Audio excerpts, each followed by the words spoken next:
Some theorists consider Karl Marx's thought to be divided into a young period and a mature one. There is disagreement on when Marx's thought began to mature, and a problem of the idea of a young Marx is the problem of tracking the development of Marx's works and of its possible unity. The problem thus centers on Marx's transition from philosophy to economics, which has been considered by orthodox Marxism as a progressive change towards scientific socialism. This positivist reading has, however, been challenged by Marxist theorists as well as members of the New Left. They pointed out the humanist side in Marx's work, and how he in his early writings focused on liberation from wage slavery and freedom from alienation, that they claimed was a forgotten element of Marx's writings and central to understanding his later work. Etienne Balibar claims that Marx's works cannot be divided into economic works, philosophical works, and historical works. Marx's philosophy is inextricably linked to his critique of political economy and to his historical interventions in the workers' movement, such as the 1875 critique of the Gotha program. The problematic is also related to Marx's rupture with university and its teachings concerning German idealism and his encounter with the proletariat, leading him to write, along with Engels, the Communist Manifesto a year before the revolutions of 1848.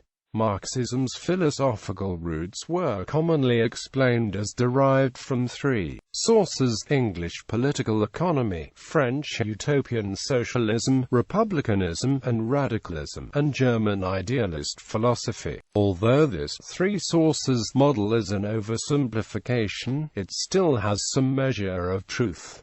The break with German idealism. The young Marx is usually still considered part of humanist, bourgeois philosophy, which Marx later criticized, along with German idealism, on behalf of social relations, which primed over individual consciousness, a product of ideology according to him. Marxist humanists stressed the humanistic philosophical foundations of Marx's thought by focusing on the economic and philosophical manuscripts of 1844. Marx there expounds his theory of alienation, adapted from Feuerbach's The Essence of Christianity. Althusser opposed himself to this movement, arguing that the young Marx couldn't be read while presupposing fully developed Marxism. He thus posed the philosophical problem of Marx's evolution as the question of how may one conceive the transformation of Marx's thought without adopting an idealist perspective, which would mark a return to Hegel's spiritualist dialectics and its teleological perspective.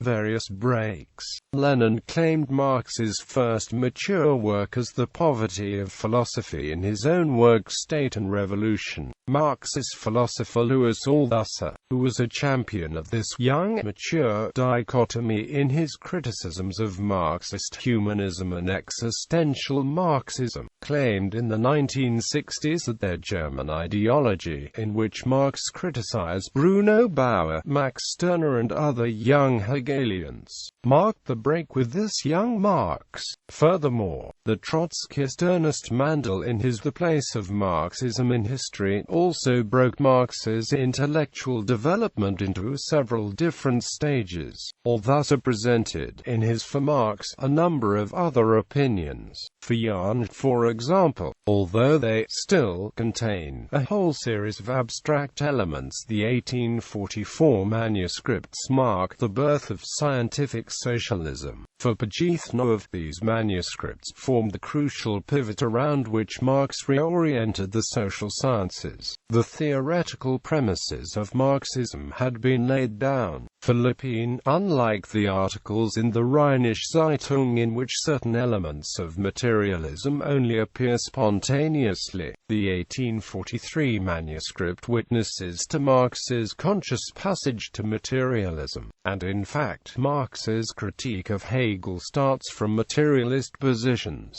As for Schaff, he writes squarely, "We know that Marx became a materialist in 1841. I am not trying to make an easy argument out of these contradictions, but it is legitimate to ask whether this uncertainty about the moment when Marx passed on to materialism, etc., is not related to the spontaneous and implicit use of an analytico-teleological theory."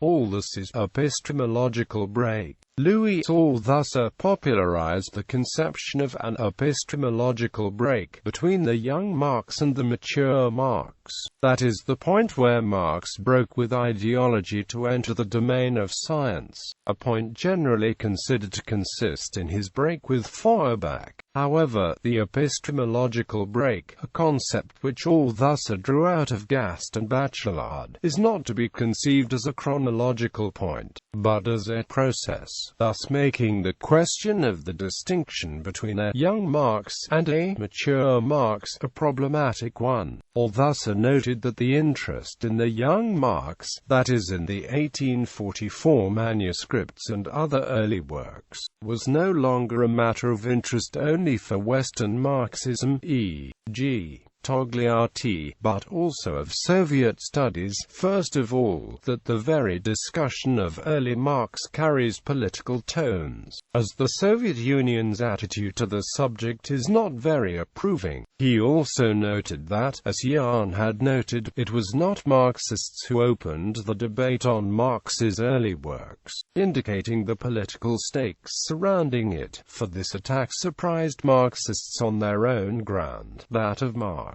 Althusser then criticizes the Marxist response to this attack. To discomfort those who set up against Marx his own youth, the opposite position is resolutely taken up. Marx is reconciled with his youth. Capitalists no longer read as on the Jewish question. On the Jewish question is read as capital. The shadow of the young Marx is no longer projected onto Marx, but that of Marx onto the young Marx, and a pseudo-theory of the history of philosophy in the future anterior is erected to justify this counterposition, without realizing that this pseudo-theory is quite simply Hegelian. A devout fear of a blow to Marx's integrity inspires as its reflex a resolute acceptance of the whole of Marx. Marx is declared to be a whole. The young Marx is part of Marxism, as if we risked losing the whole of Marx if we were to submit his youth to the radical critique of history. Not the history he was going to live, but the history he did live, not an immediate history, but the reflected history for which, in his maturity, he gave us,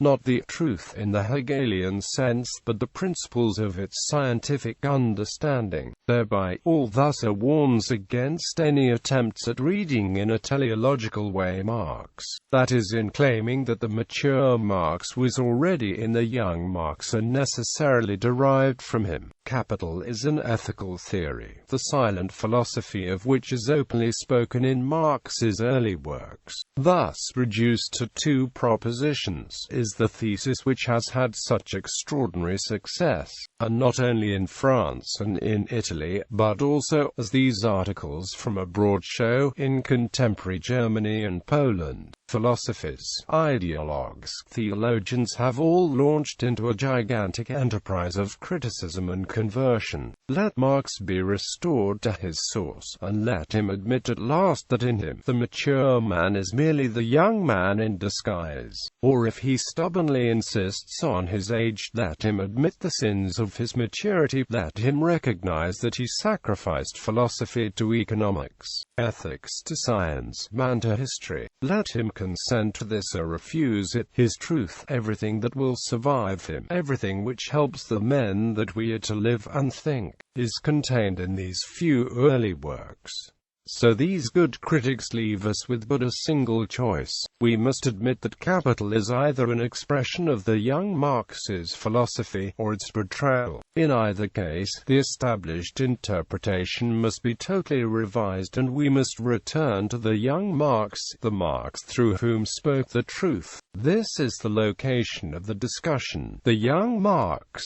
Really at stake in it. Marxism. The terms of the discussion. Whether the young Marx was already and wholly Marx, or thus then criticizes the eclectic reading of Marx's early works, which instead of reading the text as a whole, decompose it in various elements, which it then judges as either materialist or idealist elements. Marx shouldn't be read in a finalist and teleological perspective, which would be a return to Hegel's idealist philosophy of history. Thus, he writes, from the Hegelian viewpoint, early works are as inevitable and as impossible as the singular object displayed by Jarry, the skull of the child Voltaire.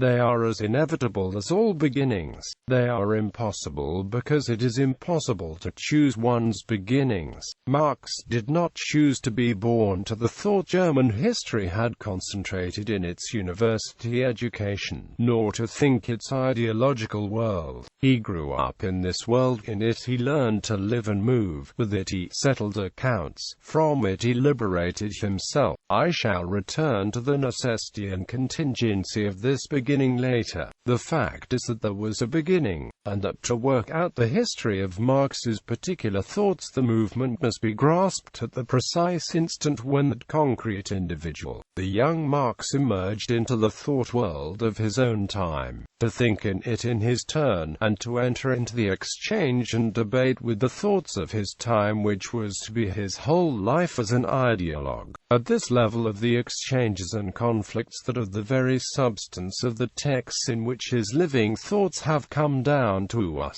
it is as if the authors of these thoughts were themselves absent. The concrete individual who expresses himself in his thoughts and his writings is absent. So is the actual history expressed in the existing ideological field. As the author effaces himself in the presence of his published thoughts, reducing himself to the rigor, so concrete history effaces itself in the presence of its ideological themes, reducing itself to the system. This double absence will also have to be put to the test. But for the moment, everything is in play between the rigor of a single thought and the thematic system of an ideological field. The relation is this beginning, and this beginning has no end. This is the relationship that has to be thought, the relation between the unity of a single thought and the existing ideological field. But if this relationship is to be thought, so in the same movement must its terms.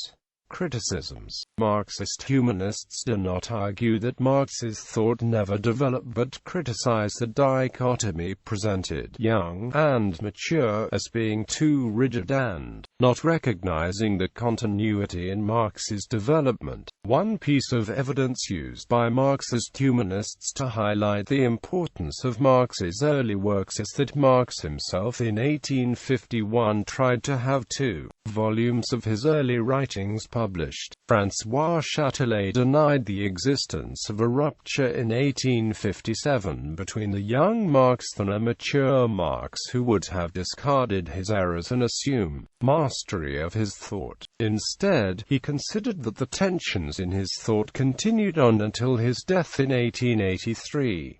This thesis, concentrating itself on the tensions in Marx's thought instead of an alleged maturity of his thought, would also be upheld by Etienne Balibar. Others contended that all this is epistemological break between the economic philosophical manuscripts and the German ideology, in which some new concepts are forged, is a bit too abrupt, although almost no one contests the radical shifts. In fact, they're all thus steadfastly held on to the claim of its existence. He later asserted that the turning point's occurrence around 1845 was not so clearly defined, as traces of humanism, historicism, and Hegelianism were to be found in Capital. He even went so far as to state state that only Marx's critique of the Gotha program and some notes on a book by Adolf Wagner were fully free from humanist ideology. In fact, all thus are considered the epistemological break to be a process instead of a clearly defined event, the product of the incessant struggle against ideology. All thus believed in the existence of class struggle in theory itself. This struggle marked the division point between those philosophers who contented themselves with providing various ideological interpretations of the world and those who endeavored to transform the world, as Marx had put it in his theses on Feuerbach. Furthermore, other important shifts in Marx's thought have been highlighted, in particular following the failure of the 1848 revolutions, in particular in France with Louis Napoleon Bonaparte's December 2, 1851 coup d'état, and then, after the crush of the 1871 Paris Commune. This would lead him to substitute, in the first chapter of Das Kapital, his theory of commodity fetishism for the theory of alienation expounded in the 1844 manuscripts.